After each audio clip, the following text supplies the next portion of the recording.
Baraza la mitihani. Baraza liliidhinisha kutangazwa rasmi kwa matokeo ya mtihani wa kitaifa kidato cha 4 uliofanyika tarehe 17 Novemba hadi tarehe 5 Desemba 2025.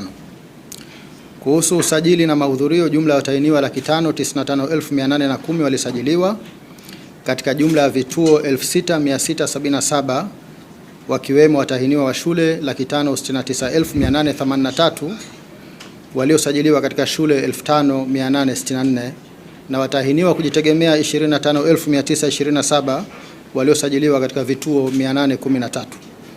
Kwa watahiniwa wa shule, wasichana walikuwa 303,859 sawa na 53%, na wavulana 266,024 sawa na 47%. Mahudhurio katika mtihani huu yalikuwa 97.5 sawa na wanafunzi 555,606. Kuhusu matokeo, takwimu zinaonyesha kuwa ufaulu wa jumla umepanda kwa 2.61 na hivyo kufikia 94.98, ambapo watahiniwa 526,620 wamefaulu kwa kupata division 1, 2, 3 na 4.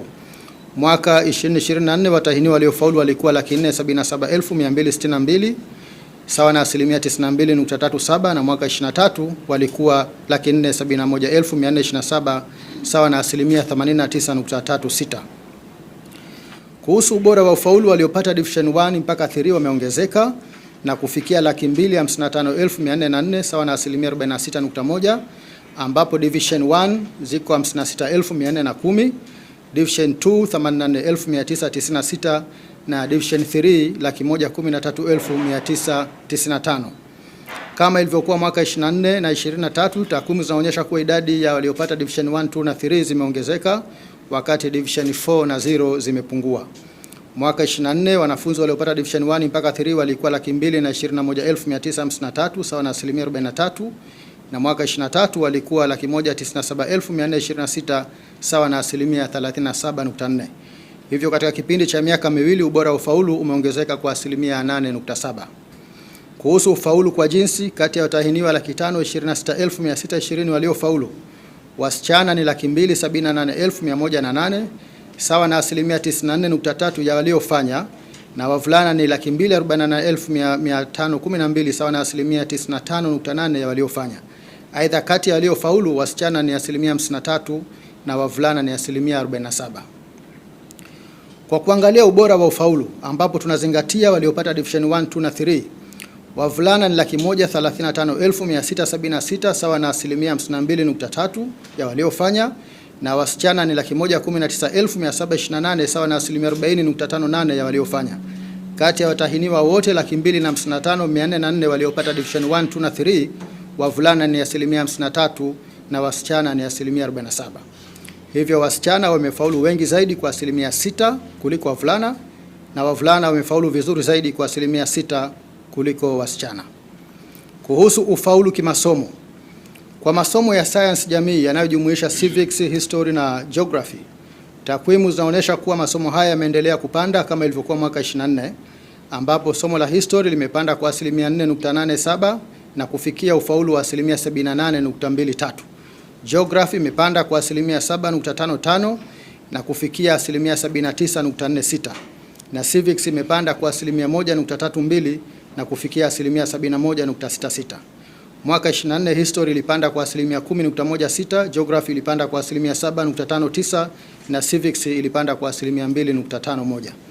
Kwa masomo ya lugha, ufaulu wa somo la Kiswahili ni 97.82. Kwa somo la English language ufaulu wake umepanda kwa 3.39 na kufikia 79.48. Mwaka 24 ufaulu wa somo la English language ulipanda kwa 7%. Kwa upande wa masomo mengine ya lugha, ufaulu wa French language umepanda kwa 7% na kufikia 82.9. Ufaulu wa Chinese language umepanda kwa 14.3 na kufikia 93.43. Na kwa somo la Arabic language ufaulu umepanda kwa 17% na kufikia 50.62. Kwa masomo ya science, takwimu zinaonyesha kuwa ufaulu wa somo la chemistry umepanda kwa 0.52 na kufikia 96.88. Physics imepanda kwa 10.06 na kufikia 84.04, na biology imeshuka hadi kufikia asilimia 65.7. Ufaulu wa masomo mengine ya sayansi nao uko vizuri, ambapo engineering science ni asilimia 86.12, agriculture asilimia 94.81, information and computer studies asilimia 95.52, additional mathematics asilimia 95.91 na food and human nutrition ni asilimia 100. Kwa upande wa somo la basic mathematics, ufaulu umeendelea kuwa chini ya wastani kwa mwaka 2025 kama ilivyokuwa mwaka 24, 23 na 22. Hata hivyo, ufaulu wa somo hili kwa mwaka 25 umepanda kwa asilimia 1.1 na kufikia sasa asilimia 26.45. Kwa masomo ya biashara, ufaulu wa commerce umepanda kwa asilimia 5.89 na kufikia asilimia 95.06, na kwa somo la bookkeeping umeshuka kwa asilimia 14.02 na kufikia asilimia 74.25. Ufaulu kwa masomo ya utamaduni, sanaa na michezo umeendelea kuwa mzuri, ambapo somo la theater arts ni asilimia 97.61, music asilimia 96.67, physical education asilimia 96.29 na fine art ni asilimia 84. Kwa upande wa masomo 13 ya ufundi, ufaulu ni mzuri na upo kati ya asilimia 81.22 hadi asilimia 100. Kwa upande wa masomo ya dini, somo la Bible knowledge ni asilimia 97.34 na elimu ya dini ya Kiislamu asilimia 85.68. Ufaulu kwa masomo hayo umeendelea kuwa mzuri, kwa ufaulu wake kuendelea kuwa juu ya wastani.